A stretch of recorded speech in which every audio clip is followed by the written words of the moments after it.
शुरुआत करते हैं दोस्तों आज के न्यूज़पेपर की हम भूगोल वाले हिस्से के साथ में। आज हम इंडिया की जियोग्राफी देखने वाले हैं। पार्टिकुलरली हम यहाँ मैप के माध्यम से इंडिया के कोल्ड डिज़र्ट ऐसे मरुस्थल की हम बातचीत करने वाले हैं जहाँ का टेम्परेचर कम होता है। ठंडा मरुस्थल की हम बातचीत करेंगे, वो भी भारत के मरुस्थल की। इसके पहले हमने गोबी के डिज़र्ट के बारे में जाना था कि गोबी के डिज़र्ट की जलवायु कैसी है, कौन कौन से देशों में इसका फैलाव है। इसके बाद ठंडे डिज़र्ट के अंतर्गत ही हम बात करने वाले हैं लद्दाख के मरुस्थल के बारे में।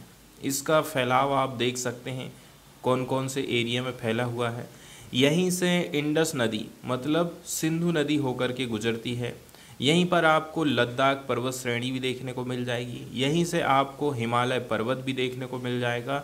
बहुत सारी जगहें यहाँ पर सिचुएटेड हैं, जैसे कि कारगिल है, गिलगिट वाला एरिया हो गया, देहरा गोमपास हो गया।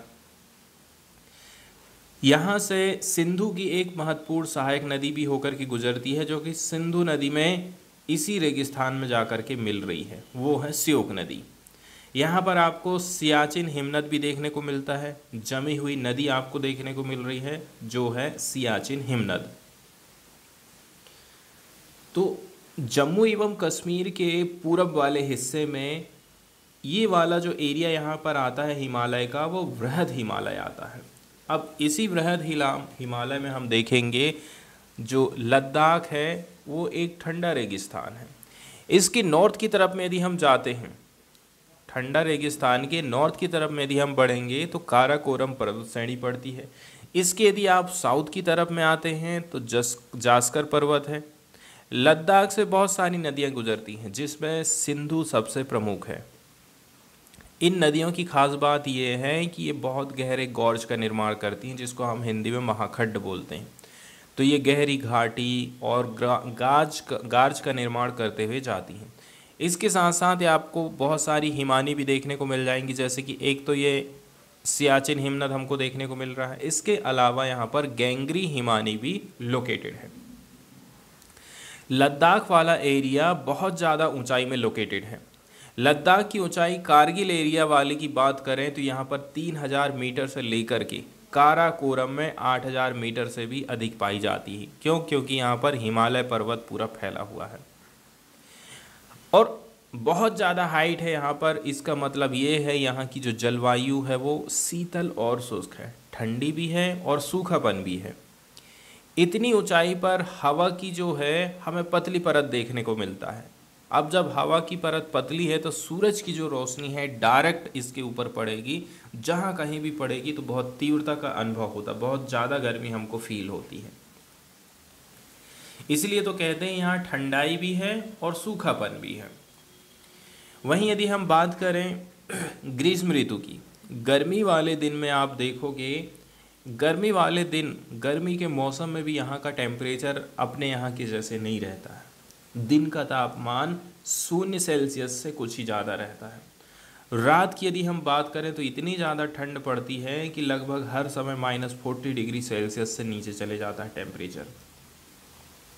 एक बात आपको और ये ध्यान रखना है कि चूंकि ये जो एरिया है हिमालय के वृष्टि छाया क्षेत्र के अंतर्गत आता है, मतलब यदि हिमालय इस प्रकार से यहाँ पर फैला हुआ है तो क्या काम करेगा, ये जो मानसूनी हवाएं हैं हिमालय से टकराएंगी, ठीक है, और वापस आ जाएंगी। इस एरिया की तरफ में वो बढ़ नहीं पाएगा। इसका मतलब ये है यहाँ पर पानी भी कम गिरेगा। इसलिए कहते हैं कि ये हिमालय के वृष्टि छाया क्षेत्र के अंतर्गत आता है और इसी के चलते चलते यहाँ पर पानी बहुत कम गिरता है। बारिश के मौसम में आपको यहाँ पर बहुत कम बारिश देखने को मिलेगी। यहाँ पर कितनी बारिश हो सकती है एवरेज यदि हम बात करें तो यहाँ पर मुश्किल से 10 सेंटीमीटर प्रतिवर्ष बारिश होती है। यहाँ आप जाएंगे तो देखेंगे कि बर्फीली हवाएं चल रही हैं। इसके अलावा तेज़ी से जलाने वाली सूरज की गर्मी है, इसलिए तो यहाँ पर सूखापन भी है और ठंडाई भी है। एक बात हमको यह ध्यान में रखना है कि यदि आप सूरज की धूप में ऐसे बैठें कि आपके पैर छाया में हों तो आप एक साथ एक ही समय में ऊष्माघात और तुषार उपघात से ग्रसित हो सकते हैं। दो चीज़ें आपकी बॉडी में एक साथ होंगी, एक तो आप गर्मी को भी फील कर रहे हैं, दूसरी आप ठंडाई को भी फील कर रहे हैं। यहाँ पर जो लद्दाख शब्द है, लद्दाख को हम जो है खा पा चान भी कहते हैं, जिसका मतलब होता है हिमभूमि।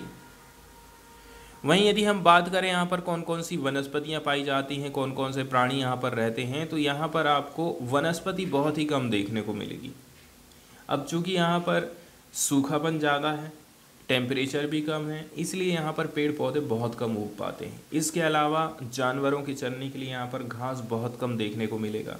कहीं कहीं पर घास है, छोटी छोटी झाड़ी हैं, इन्हीं को ये चरते हैं। इसके अलावा इस एरिया में आपको विलो एवं पॉपुलर के छोटे मोटे जंगल देखने को मिल जाते हैं, ठीक है। और ये विलो वही लकड़ी है जिससे कश्मीर में बेड बनाए जाते हैं। गर्मी के मौसम में यहाँ पर आप देखेंगे सेब की खेती होती है, खुबानी, अखरोट जैसे पेड़ पल जाते हैं। लद्दाख में हमें बहुत सारे पक्षियों की प्रजाति देखने को मिल जाती है, ठीक है। इसमें बहुत सारी कैटेगरी जैसे कि रॉबिन, रेड स्टॉट, तिब्बती स्नोकॉर्क, रेवेन और हूप यहाँ पर पाए जाने वाले सामान्य पक्षी हैं। इसके अलावा बहुत सारे जो पक्षी हैं बाहर से भी यहाँ पर आते हैं, मतलब प्रवासी पक्षी भी यहाँ पर देखने को हमको मिल जाएंगे। वहीं यदि हम देखें कौन कौन से पशु यहाँ पर पाए जाते हैं, जानवर यहाँ पर पाए जाते हैं, तो देखिए यहाँ पर आपको जंगली बकरी देखने को मिल जाएगी, ठीक है। जंगली भेड़, याक और विशेष प्रकार के कुत्ते भी यहाँ देखने को मिलते हैं। लोग इनको पालते क्यों है, तो जाहिर सी बात है, लोगों को दूध चाहिए, मांस चाहिए, खाल चाहिए, इसीलिए इनको पाला जाता है। अब जैसे यहाँ पर याक की बात करें, ठीक है, जंगली बैल की बात करें, तो इसके जो जंगली गाय है, याक का यूज़ किया जाता है पनीर एवं मक्खन बनाने के लिए। भेड़ और बकरी यदि ये लोग पालते हैं तो इसका यूज़ किया जाता है ऊनी वस्त्र बनाने के लिए।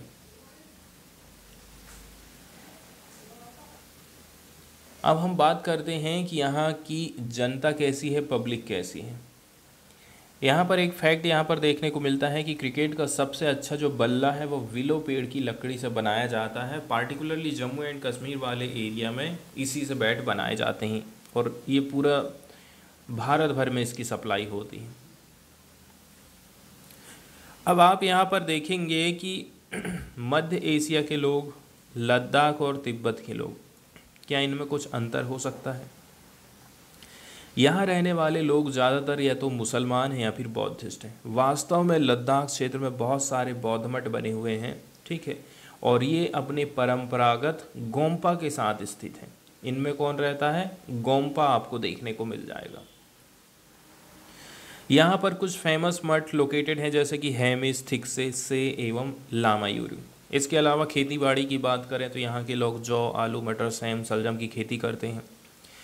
ठंडी के मौसम में इतनी खतरनाक यहाँ पर ठंड पड़ती है कि लोग धार्मिक अनुष्ठान और उत्सव में अपने आप को व्यस्त रखते हैं, तब जाकर के बचा पाते हैं। यहाँ की महिलाएं बहुत ज़्यादा परिश्रमी होती हैं, घर के कामकाज बस नहीं करती हैं, खेतों में ही काम नहीं करती, बल्कि छोटे मोटे व्यवसाय, दुकानें भी संभालती हैं। एक बात यह है कि लद्दाख की जो राजधानी लेह है, सड़क एवं वायु मार्ग के द्वारा भली भांति से जुड़ी हुई है। राष्ट्रीय राजमार्ग 1A लेह को जोजिला दर्रा होते हुए कश्मीर घाटी से जोड़ता है। तो आप यहाँ पर देख सकते हैं मैप में कि ऐसा नहीं है कि इसको सड़क के माध्यम से कनेक्ट नहीं किया गया है। यहाँ पर आपको सड़क देखने को मिल जाएगी। तो नेशनल हाईवे 1 की यदि हम बात करें, ठीक है, तो नेशनल हाईवे 1A लेह को, ठीक है, कारगिल हो गया, गिलगिट हो गया, देहरा गोम्पा, श्योक हो गया और ये है लेह, ठीक है। तो ये जो लेह है, लेह को जोजिला दर्रा होते हुए रास्ता जाता है, कश्मीर घाटी से जोड़ता है। ये जम्मू एंड कश्मीर वाला एरिया हो गया, इससे जोड़ने का काम करता है 1A। इसके अलावा यहाँ पर काफ़ी सारे आपको दर्रे देखने को मिल जाएंगे, जैसे कि एक दर्रा यहाँ पर यह है जोजिला दर्रा, ठीक है।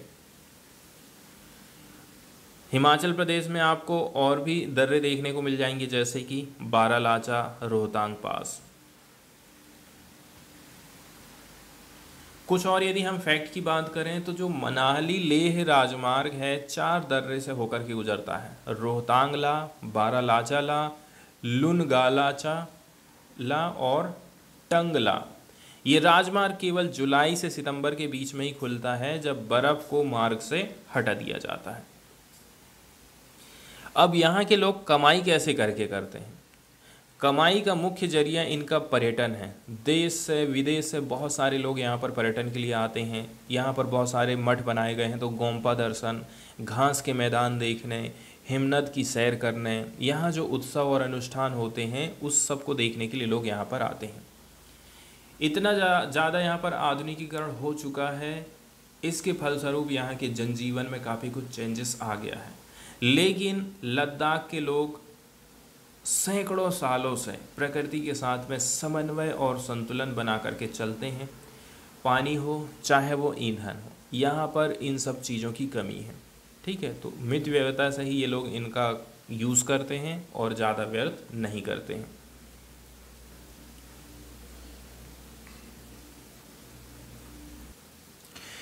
इसके बाद वाली जो न्यूज़ हम डिस्कस करने वाले हैं वो जीएसटी काउंसिल से रिलेटेड है। सबसे पहले हमें जीएसटी काउंसिल के बारे में बेसिक जानकारी देखना है। तो हमारे देश में 2016 में एक बिल पारित किया गया था, विधेयक पारित किया गया था, जिसके माध्यम से सरकार ने हमारे देश में जीएसटी लागू करी थी।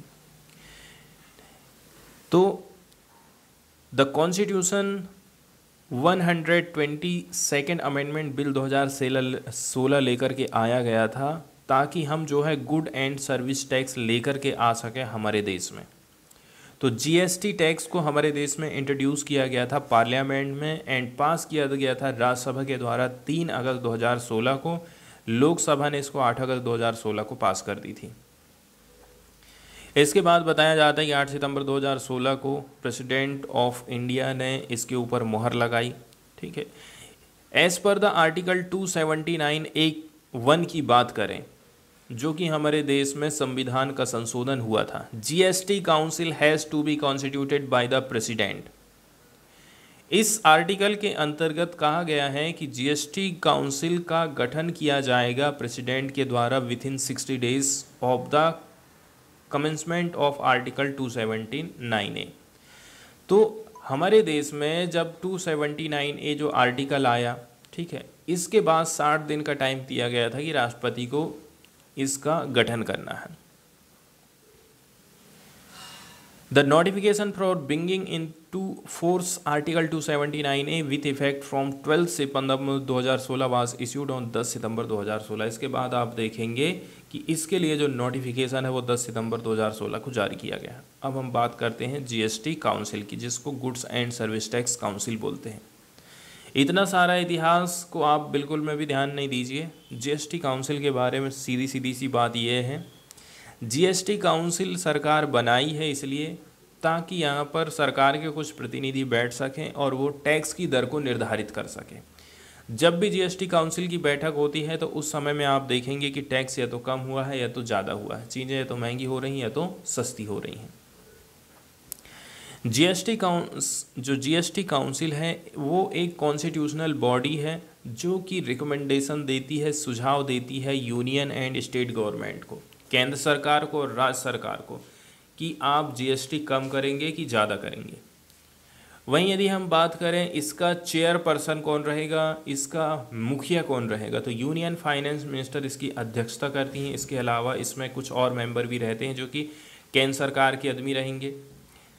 Union state minister of revenue और फाइनेंस मिनिस्टर रहते हैं and minister in charge for of finance और taxation of all the state. कुल मिलाकर के ज़्यादातर फाइनेंस से जुड़े जो मिनिस्टर हैं वो लोग इसमें मेंबर के तौर पर बैठते हैं। वहीं यदि हम बात करें इसका कंपोजिशन की, तो article 279(a) of the amended constitution, GST council which will be a joint forum of the center and state। अच्छी बात यह है कि जीएसटी काउंसिल लाई गई है तो केंद्र सरकार को भी बिठाया जाता है इसमें और राज्य सरकार भी बैठती और डिसीजन लेते हैं। यूनियन फाइनेंस मिनिस्टर चेयरपर्सन के तौर पर काम करता है। Union minister of state in charge of revenue और फाइनेंस, केंद्र सरकार का कोई फाइनेंस या फिर रेवेन्यू मिनिस्टर है तो वो मेंबर के तौर पर काम करता है। इसके अलावा minister in charge of finance और टैक्सेशन और एनी अदर, एक और कौन रहेगा, minister in charge of finance और टैक्सेशन। इसके अलावा मेंबर के तौर पर ऐसे मिनिस्टर को नॉमिनेट किया जाता है जो कि स्टेट गवर्नमेंट का काम रहेगा, तो ये मेंबर के तौर पर काम करते हैं। जीएसटी काउंसिल एक गवर्निंग बॉडी है जीएसटी के लिए। यहाँ पर कुल 33 मेंबर होते हैं। इसमें से 2 मेंबर ऐसे होते हैं, 2 member are of centre and 31 member are from 28 state and 3 union territory with legislation. सबको जोड़ देंगे तो टोटल 33 हो जा रहे हैं। तो 2 जो मेंबर हैं वो केंद्र सरकार के रहेंगे, 31 मेंबर रहेंगे 28 राज्यों के, और 3 ठो जो है मेंबर जो है यूनियन टेरिटरी के रहने वाले हैं। एक पद होता है इसमें वाइस चेयरपर्सन का, ठीक है। तो ये जो पद है वो कौन डिसाइड करेगा? Decide by member of council from states. वहीं chairperson of the central board of excise and custom की बात करें, जिसको शॉर्टकट में CBEC बोलते हैं, chairperson of the central board of excise and custom, ये एज ए परमानेंट इनवाइटी के तौर पर आता है, मतलब इसको वोट देने का अधिकार नहीं होता है।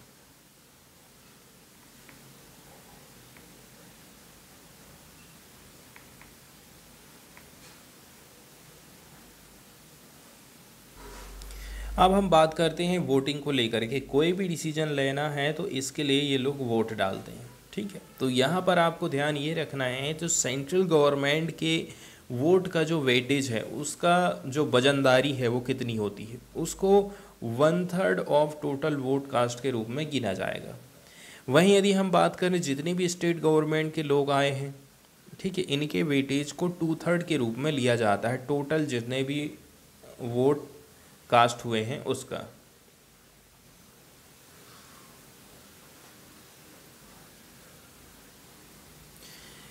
अब हम चलते हैं न्यूज़ की तरफ। तो न्यूज़ में क्या बातें बताई जा रही हैं? न्यूज़ में बताया जा रहा है कि जो जीएसटी काउंसिल है इस बार जो बैठक करेगी, इसमें क्या काम करेगी। जीएसटी काउंसिल का कहना है जो ऑनलाइन गेमिंग प्लेटफार्म है उसके ऊपर हम 28% का टैक्स लगाएंगे। मतलब सरकार अच्छा खासा कमाई करना चाहती है ऑनलाइन गेमिंग के माध्यम से। जीएसटी काउंसिल ने वेडनेसडे के दिन ये थोड़ा सा इशारा किया है, a little on technicalities and keep the door open for a review down the road, but stuck to its earlier decision to impose 28% levy on the full face value of bets placed on online gaming, casinos and horse racing with an eye on implementing 1 अक्टूबर। क्या क्या चीज़? Online gaming है, casino जो चल रहे हैं, horse racing में जो बेट लग रही है, इन सारी की सारी चीज़ों में सरकार 28% की कमाई करेगी। अब ऑनलाइन गेमिंग जैसे आप ड्रीम 11 खेल रहे हैं, ड्रीम 11 खेल रहे हैं और आप कमा रहे हो और वो ऐप वाला कमा रहा है, सरकार की तो इसमें कोई कमाई ही नहीं है। सरकार ने अब ये डिसाइड करी है कि नहीं, हम भी कमाएंगे, हमें 28% आप टैक्स दीजिए।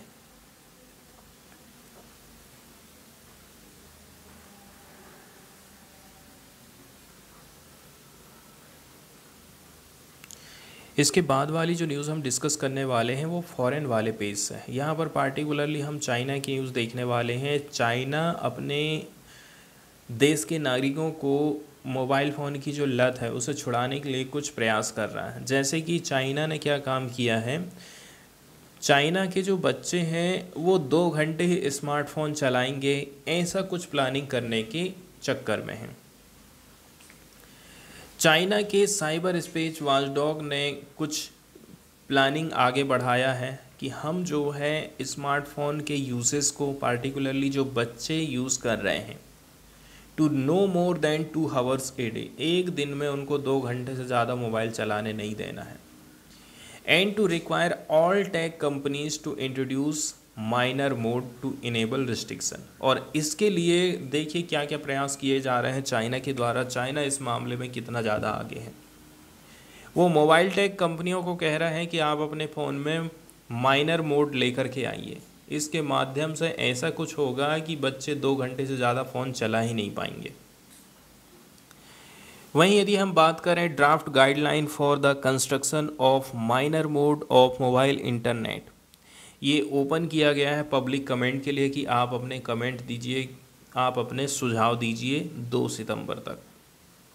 यदि ये जो गाइडलाइन है वो अडॉप्ट कर ली जाती हैं, ऐसी आशा किया जा रहा है कि चाइना इंट्रोड्यूस करेगा some of the world's most strict regulation.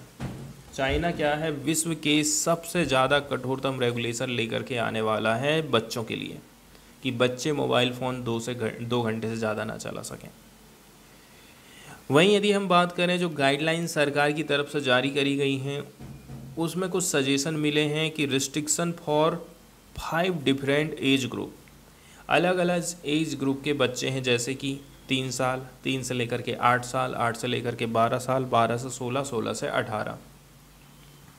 जो बच्चे 8 साल से कम उम्र के हैं, ठीक है, इनके लिए माइनर मोड रहेगा and will only permit 40 minute per day. इनको मात्र 40 मिनट ही मोबाइल चलाने को मिलेगा।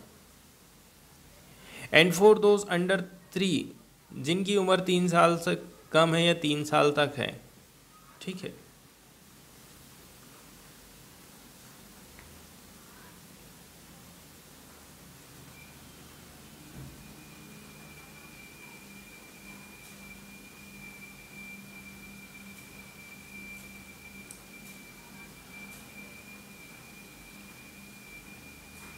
तो इसके लिए जो गाइडलाइन आई हैं, इन गाइडलाइन के अंतर्गत क्या कहा गया है, जो ऑनलाइन इंटरनेट प्रोवाइडर है, ठीक है, शुड रिकमेंड चिल्ड्रंस सॉन्ग। बच्चा क्या सॉन्ग पसंद कर रहा है, enlightenment, education and other parent child companionship program. इसके अलावा उनको क्या क्या चीज़ें क्या क्या चीज़ें करना पड़ेगा इस प्रकार की, जैसे कि बच्चा कौन सा सॉन्ग सुनना चाहता है, इसके साथ साथ में थोड़ा बहुत एजुकेशन में उसकी वृद्धि हो। इसके अलावा पेरेंट और चाइल्ड के बीच का जो संबंध है वो मजबूत होना चाहिए। ऐसे प्रोग्राम आपको चलाना है और ये सारी चीज़ें जो है ऑडियो के माध्यम से होने वाली हैं and they are recommended to play via audio. वहीं हम बात करें 16 से लेकर के 18 साल की उम्र के बच्चों के लिए, तो इनको जो है 2 घंटे यूज़ करना है and the minor mode is prohibited from providing services to minors from 10 PM to 6 AM। इसमें जो माइनर मोड रहेगा उसके अंतर्गत बच्चे रात के 10 से सुबह 6 बजे तक मोबाइल नहीं चला पाएंगे। अब क्वेश्चन यहाँ पर ये उठता है कि कैसे करके about how this will be enforce remain unclear. ये कैसे करके लागू होगा अभी ये क्लियर नहीं हो पाया है। But the guideline are the latest enforced by the authorities to curb what they have seen as uncontrolled digital addiction. ऐसा क्यों किया जा रहा है, क्योंकि बच्चों को मोबाइल की लत लग चुकी है। इस लत को कैसे करके छुड़ाया जाए, इसीलिए सरकार ऐसे कदम उठा रही है।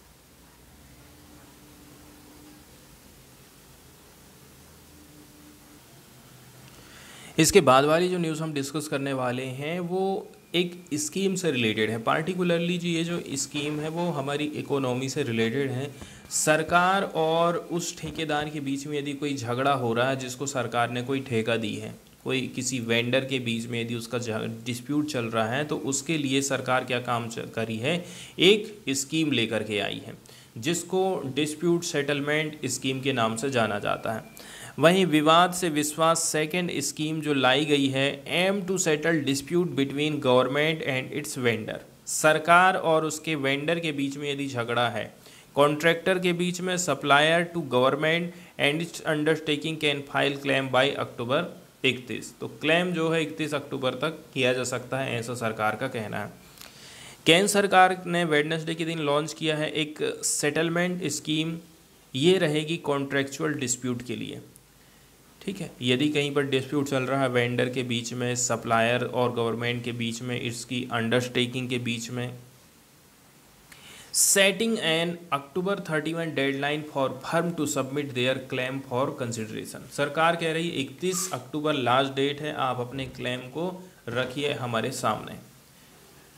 फाइनेंस मिनिस्टर निर्मला सीतारमण ने अनाउंस किया था इस स्कीम को, ठीक है। इसका नाम दिया गया है विवाद से विश्वास सेकेंड स्कीम, कॉन्ट्रेक्चुअल डिस्प्यूट जिसको बोला जाता है। In this year's union budget and Department of Expenditure had indicated the guideline for its operation in an earlier order. इस बात का उल्लेख सरकार ने बजट में ही कर दिया था कि हम इस प्रकार की कोई स्कीम लेकर के आने वाले हैं।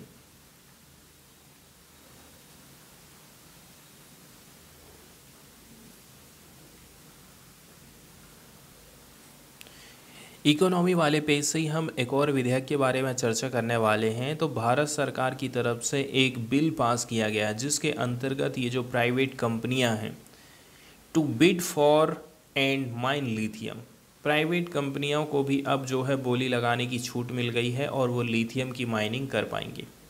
इंडिया के पार्लियामेंट ने पास किया है एक कानून को, the government to auction and mine its newly discovered reserve of lithium.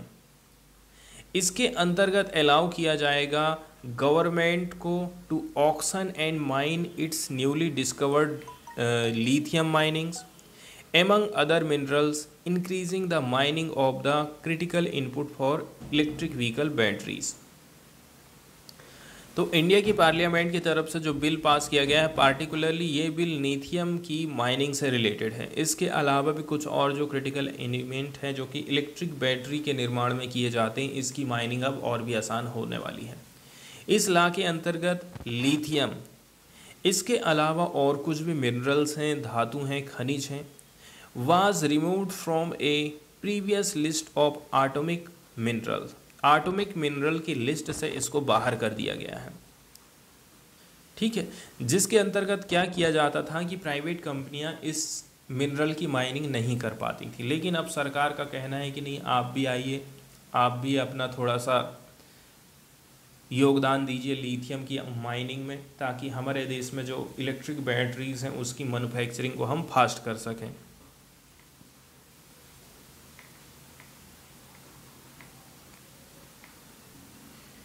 वहीं बात करें हमारे देश में कहाँ कहाँ पर लिथियम के रिजर्व मौजूद हैं, तो यदि हम बात करें इस साल के पहले की बात करें तो जम्मू एंड कश्मीर में लिथियम के रिजर्व की डिस्कवरी की गई थी, and the government has said it hopes to find more reserve later this year. इस साल के बाद और भी ज़्यादा रिजर्व हो सकते हैं।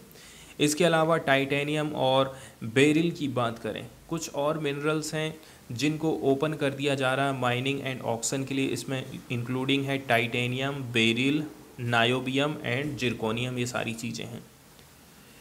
This mineral will earlier only allowed to be mined by state run company. पहले क्या होता था, सरकारी जो कंपनियां हैं केवल वो ही इनकी खुदाई कर सकती थी, माइनिंग कर सकती थी, बोली लगा सकती थी। Which meant they were mined in limited quantities. इसका मतलब ये है काम करने वाले लोग कम हैं तो मटेरियल भी कम निकलेगा। अब सरकार ज़्यादा लोगों को ये लाइसेंस दे रही, प्राइवेट कंपनियों को भी कह रही कि आप भी खुदाई करिए। इसका मतलब ये है ज़्यादा से ज़्यादा अब खुदाई का काम चालू हो जाएगा।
इसके बाद हम सीधे चलते हैं एडिटोरियल की तरफ और डिस्कस करते हैं पहले एडिटोरियल को। तो जो पहला एडिटोरियल आज हम डिस्कस करने वाले हैं वो डीप टेक से रिलेटेड है, डीप टेक्नोलॉजी। तो डीप टेक हम किनको बोलेंगे? ऐसी कंपनियों को बोलेंगे जो कि आधुनिक टेक्नोलॉजी का इस्तेमाल करती हैं। ज़्यादातर वो टेक्नोलॉजी के ऊपर ही निर्भर है, जैसे कि big data, AR VR, nano technology, blockchain हो गया, क्वांटम कंप्यूटिंग है, रोबोटिक्स, एडवांस मटेरियल है, फोटोनिक एंड इलेक्ट्रॉनिक है, बायोटेक है, विज़न एंड स्पीच एल्गोरिदम है, और लैंग्वेज प्रोसेसिंग है, artificial intelligence and machine learning.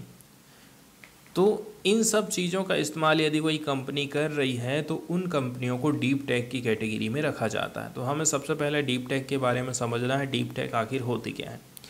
Deep tech या डीप टेक्नोलॉजी एक टर्म होता है जिसका मतलब ये हो गया है कि कोई जो कंपनी है वो टेक्नोलॉजी पर आधारित है, या फिर कोई इंटरप्राइजेस है जो कि टेक्नोलॉजी पर बेस्ड है, that come up with innovative solution.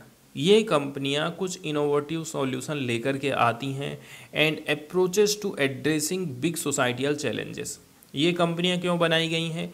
ये कंपनियां कुछ इनोवेटिव आइडिया लेकर के आई हैं, कुछ नया आइडिया लेकर के आई हैं, और इस नए आइडिया के माध्यम से समाज की कोई कठिनाई है, समाज का कोई चैलेंजेस है, उसको ख़त्म कर देंगे। एग्जाम्पल के तौर पर क्लाइमेट चेंज से लड़ाई लड़ना है, फूड प्रोडक्शन से रिलेटेड हो सकता है, क्रॉनिक डिजीज़ हो सकता है, वेस्ट रिसाइकलिंग है, एंड मोर भी हो सकता है। सो इस प्रकार से देखा जाए ये जो इंडस्ट्री है ना, ये डायरेक्टली फोकस नहीं करती है on developing end user product. ये डायरेक्टली एंड यूज़र प्रोडक्ट के ऊपर फोकस नहीं कर रही है और ना ही सर्विस के ऊपर फोकस कर रही है। आपको डायरेक्ट ये प्रोडक्ट नहीं प्रोवाइड कर रही है, ना ही आपको डायरेक्ट सर्विस दे रही है। ये सेंट्रलाइज रहती है, कंसंट्रेट रहती है on resolving significant issue instead. मुझे कोई काम करने में दिक्कत जा रही है तो उस समस्या को हल करने में ये कंपनियां साथ देती हैं। As for the technologies, deep tech involve the vast visualization of advance solution. क्या क्या एडवांस सॉल्यूशन लेकर के आते हैं? Artificial intelligence and machine learning, AR VR, data, big data है, नैनो टेक्नोलॉजी है, ब्लॉकचेन है, क्वांटम कंप्यूटिंग है, रोबोटिक्स है, एडवांस मशीन साइंस है, photonics and electronic, biotech, vision and speech algorithm, language processing.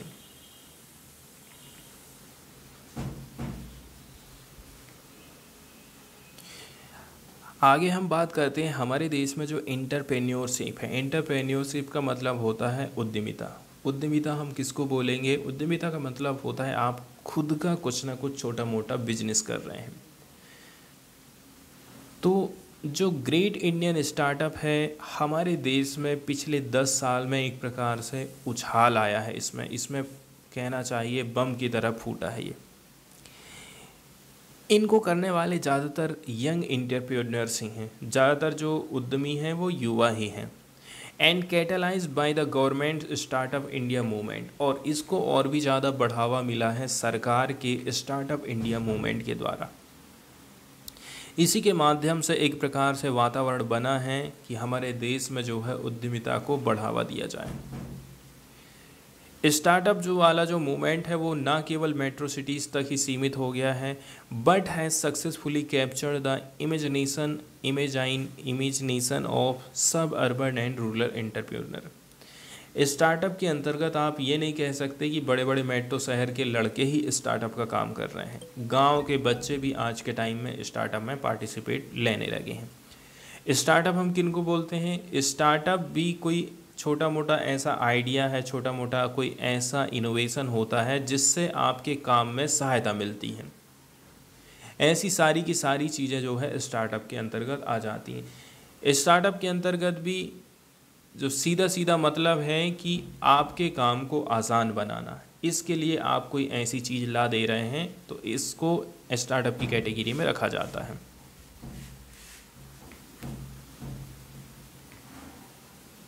आज के समय में जो स्टार्टअप है वो कंज्यूमर इंटरनेट और ई कॉमर्स को छोड़ करके, मतलब कंज्यूमर इंटरनेट को छोड़ दें, ई कॉमर्स को छोड़ दें, इसके अलावा भी बहुत सारे ऐसे एरिया हैं जहां पर यह काम कर रहा है। इंटरनेट के मामले में भी है, ई कॉमर्स के मामले में भी है, इसके अलावा डीप टेक्नोलॉजी के एरिया हो, इसके अलावा स्पेस एंड रिमोट सेंसिंग है, इंटेलिजेंस एंड रोबोटिक्स है, बायोटेक एंड फार्मा है, इलेक्ट्रिक व्हीकल है, drone, defence, telecommunication, semiconductor and बहुत ज़्यादा।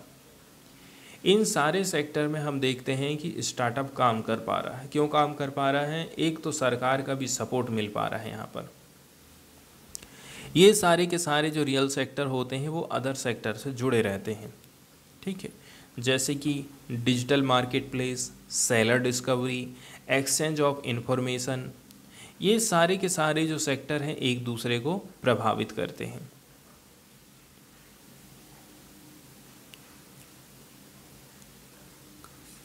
कुछ कुछ एग्जाम्पल हम देते हैं। हमारे देश में कुछ डीप टेक्नोलॉजी का जो सक्सेसफुल एग्जाम्पल हमको देखने को मिला है, जैसे कि आईआईटी मद्रास का research park, which has incubated over 200 deep tech companies, ठीक है। इसके अंतर्गत लगभग जो शामिल है वो 200 डीप टेक कंपनीज हैं जिनको इससे फ़ायदा मिला है, और इसकी जो कीमत है लगभग 50,000 करोड़ से भी ज़्यादा है। इसमें इंक्लूडिंग है space and aviation sector, C camp sector, which has its portfolio 7 deep biotech startup that have raised more than 550 crore रुपया। इसके अलावा आप देखेंगे नेशनल केमिकल लेबोरेटरीज की वेंचर सेंटर सपोर्ट, इसने फाइल किया है बहुत एंड कमर्शियलाइज किया है हाई क्वालिटी पेटेंट को, and are some of evidence of how science and public funded institution can reach citizen and consumers through startup. इसके माध्यम से क्या हो रहा है, जो बड़ी बड़ी संस्थाएं खोली जा रही हैं वो स्टार्टअप के माध्यम से लोगों से कनेक्ट हो पा रही हैं, क्योंकि ये जो संस्थाएं हैं छोटे मोटे स्टार्टअप को बहुत सारी ट्रेनिंग वगैरह प्रोवाइड करती हैं।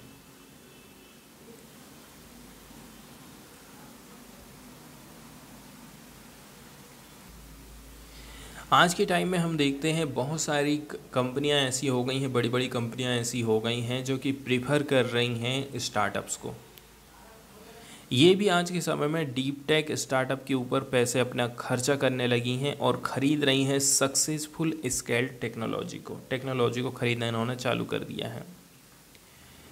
इसके अलावा बहुत सारे जो इंडियन कारपोरेट हैं, जैसे कि टाटा ने ख़रीदा था सांख्या को एंड तेजस नेटवर्क, रिलायंस ने एक्वायर किया था फराडियन को, हीरो मोटर का जो है अदर जो मोटर्स हैं वहाँ पर इक्विटी खरीद रही है। इसका मतलब ये है, ये क्या काम कर रहे हैं, टेक्नोलॉजी को खरीदने की कोशिश कर रहे हैं, अपनी गाड़ियों में टेक्नोलॉजी या फिर स्टार्टअप लगाने की कोशिश कर रहे हैं। वहीं यदि हम देखें कि आखिर ऐसा हो क्यों पा रहा है, हमारे देश में स्टार्टअप इतना बढ़ क्यों पा रहा है, इसका मतलब ये है system wide shared approach to measuring risk, ठीक है। एक सिस्टम बनाया गया है जिसके माध्यम से रिस्क को हैंडल किया जा रहा है, रिस्क का मेजरमेंट किया जा रहा है। इसके साथ साथ में फंडिंग नेगोशिएशन, फंड भी एक बहुत ही बड़ा कारक है यहाँ पर। स्टार्टअप इंडिया 2.0 की बात करी जाती है कि सरकार अभी स्टार्टअप इंडिया 2.0 लेकर के आई है, जिसके माध्यम से और भी ज़्यादा स्टार्टअप को सपोर्ट दिया जा रहा है। स्टार्टअप इंडिया 2.0 के अंतर्गत सरकार क्या काम कर रही है, ज़्यादा से ज़्यादा रिस्क कैपिटल प्रोवाइड कर पा रही है डीप टेक स्टार्टअप को। तो गवर्नमेंट को ज़्यादा से ज़्यादा जोर देना चाहिए, ठीक है, इन प्रकार के सेक्टर को। जैसे कि ऑलरेडी हमारे पास सिडबी फंड्स ऑफ फंड है, तो फंड यहाँ पर सबसे ज़्यादा महत्वपूर्ण हो जाता है कि फंड के ऊपर हमें ज़्यादा जोर देना है। फिर ये जो इंडस्ट्री हमारे देश में स्थापित हुई हैं वो उनको इंक्रीज़ करना पड़ेगा and channel their research fund toward financing deep tech startup को, इंडस्ट्री को भी पैसा थोड़ा देना पड़ेगा। सेकंड नंबर की बात ये है mass procurement of indigenous developed technology. हमारे देश में यदि कोई टेक्नोलॉजी बन रही है तो उसका हमारे देश में इस्तेमाल होना बहुत ज़्यादा ज़रूरी है, नहीं तो ऐसे स्टार्टअप ग्रो ही नहीं हो पाएंगे, क्योंकि यदि उनकी डिमांड ही नहीं रहेगी, उनको पैसा ही नहीं मिल पाएगा तो कौन सा काम का फिर।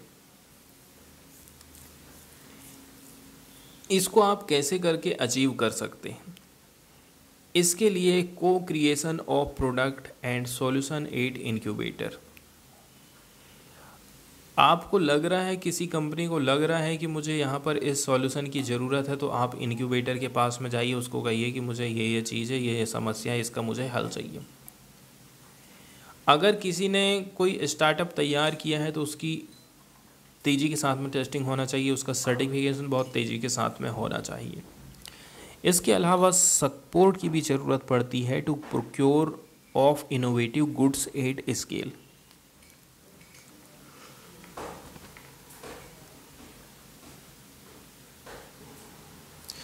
इसके बाद सेकंड वाला जो एडिटोरियल हम डिस्कस करने वाले हैं वो इंडिया और अमेरिका की रिलेशनशिप को बताता है। देखिए, इंडिया और यूएस ने टारगेट रखा है कि हम हमारे देश, दोनों देशों के बीच में जो ट्रेड चल रहा है उसको और भी ज़्यादा कैसे करके बढ़ा सकते हैं। एग्जाम्पल के तौर पर दोनों देश की सरकारें चाहती हैं कि 500 से लेकर के 600 बिलियन डॉलर ट्रेड 2030 तक होना चाहिए। क्या इसको सरपास किया जा सकता है और इंडिया इसके लिए कौन कौन से कदम उठा रहा है? अभी हाल फिलहाल में देखा जाए तो prime minister Narendra Modi America गए थे। वाशिंगटन की इन्होंने यात्रा करी थी 22 जून 2023 को। इसको आप ऐतिहासिक बोल सकते हैं। ये विजिट अपने आप में पहली है किसी इंडियन हेड ऑफ स्टेट के द्वारा पिछले 14 साल में, and only the third for an Indian leader in 75 साल सिंस इंडियन इंडिपेंडेंस। जब से इंडिया आज़ाद हुआ है तो पिछले 75 साल में वाशिंगटन जाने वाले तीसरे लीडर बने हैं प्रधानमंत्री नरेंद्र मोदी। यहाँ पर हमें कुछ निष्कर्ष निकला है, ठीक है, कि अमेरिका जो है इंडिया का साथ क्यों देना चाहता है, इंडिया को इतना तवज्जो क्यों देना चाह रहा है, ताकि चाइना को काउंटर कर सके, रसिया को काउंटर कर सके। मेन इसका एक ही रीज़न है। अमेरिका इंडिया को as a durable long term partner के रूप में देखता है अलग अलग सेक्टर के तौर पर। इसमें इंक्लूड है यूनाइटेड स्टेट का स्ट्रेटजिक कंपटीशन चाइना के साथ में, ठीक है। इसलिए अपने वो फ्यूचर को देख रहा है कि भाई मेरा इतना कंपटीशन चल रहा है चाइना के साथ में, इसमें यदि इंडिया साथ देगा तो और भी मुझे मजबूती मिल जाएगी। इसके साथ साथ में देखा जाए तो दोनों देशों के जो सिटीजन्स हैं, दोनों देशों की कंट्रीज़ के जो सिटीजन्स हैं, इसके अलावा देश दुनिया के जो लोग हैं, कहना है कि हम जो है फुल कोऑपरेशन करें एक दूसरे का। इस बातचीत से हमको ये निकल करके सामने आया, चाहे वो डिफेंस ट्रेड हो, चाहे वो इमर्जिंग टेक्नोलॉजीज़ हो, चाहे वो आर्टिफिशियल इंटेलिजेंस हो, चाहे वो स्पेस एक्सप्लोरेशन हो, दोनों देश मिलकर के काम करेंगे। ट्रेड रिलेशनशिप की यदि हम बात करें दोनों देशों में किस प्रकार से चल रहा है, तो तेज़ी के साथ में दोनों देशों के बीच में ट्रेड बढ़ा है। दोनों देशों ने सरपास कर दिया है 120 बिलियन डॉलर ट्रेड को, लेकिन अभी भी ये अंडर परफॉर्म में है और इसमें पोटेंशियल मौजूद है कि हम इसमें थोड़ी सी वृद्धि कर सकते हैं। Trade must be pushed to a more central role as US India story continue to unfold. अब यूएस इंडिया के जो रिलेशन हैं कई गुना बढ़ते जा रहे हैं, तो रिलेशन बढ़ने के साथ साथ में ट्रेड भी बढ़ना चाहिए। इस मामले में इंडिया अपनी तरफ से क्या कर रहा है?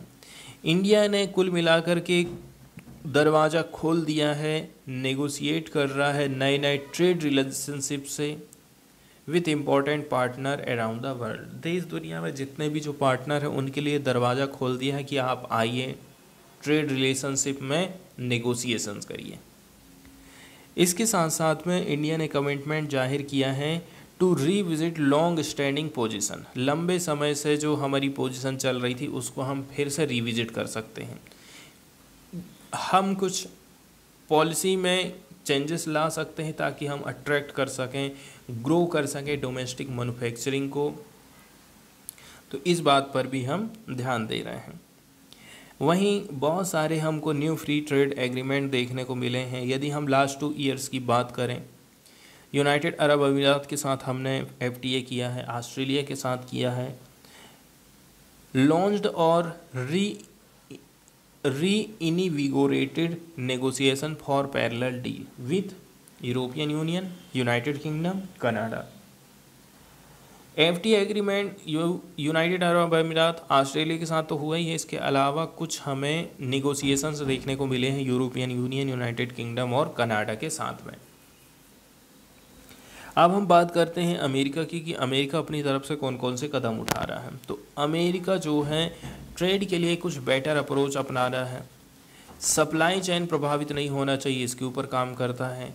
ठीक है, इसके अलावा जो फ्रेंडली रिलेशन है उसको बढ़ावा देता है, लेबर राइट को प्रायोरिटी देना, क्लाइमेट फ्रेंडली प्रोडक्शन को बढ़ावा देना, इन सब पर अमेरिका फोकस करता है।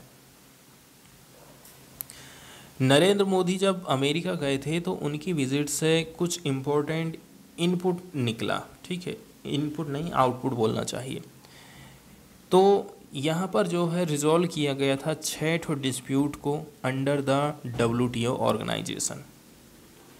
Building on this wins and looking to opportune movement ahead following national election in both countries in 2024। कुल मिलाकर के यदि हमने WTO में अपनी बात उठाई है और हम उस पर जीते हैं तो कुल मिलाकर के एक विनिंग सिचुएशन है 2024 के चुनाव के लिए, क्योंकि दोनों देशों में चुनाव होने वाले हैं। हम कंटिन्यू जो है इंडिया के प्रोग्रेशन को ट्रैक कर रहे हैं कि FTA के मामले में नेगोशिएशन हो रहा है कि नहीं हो रहा है। इंडिया जो है अदर जो ट्रेडिंग पार्टनर है, ठीक है, उनके साथ में क्या काम करता है, FTA के नेगोशिएशंस करता है। एग्जाम्पल के तौर पर यदि हम बात करें US, मैक्सिको, कनाडा एग्रीमेंट की बात करें, लेकिन इसके बावजूद भी हम देखेंगे ये जो गैप है वो बढ़ते ही जा रहा है। कुछ सेंसिटिव एरियाज जैसे कि agriculture, India has shown surprising readiness to gradually open its market when offered opportunity to win concession in return through FTAs। FTA के बदले में यदि इंडिया को कुछ कंसेशन मिल सकता है तो इस मामले में भी इंडिया पीछे नहीं हटेगा। ऑस्ट्रेलिया की बात करें in economic cooperation and trade agreement की, तो इस मामले में क्या है, यहाँ पर कुछ इम्पोर्टेंट उपलब्धि हासिल हुई है इंडियन मार्केट को, चाहे वो वाइन हो, वूल हो, सीप मीट है and other goods, while India won nearly duty free access to Australian market. Australian market के लिए अब हमें टैक्स नहीं लगेगा, हमें यदि कोई चीज़ वहाँ पर बेचना है तो। ठीक इसी प्रकार से ऑस्ट्रेलिया के लिए क्या चीज़ खुल गया है, ऑस्ट्रेलिया के लिए सीप मीट, वूल, वाइन, ये सारी चीज़ें खुल गई हैं कि वो यहाँ पर अपना बेच सकता है।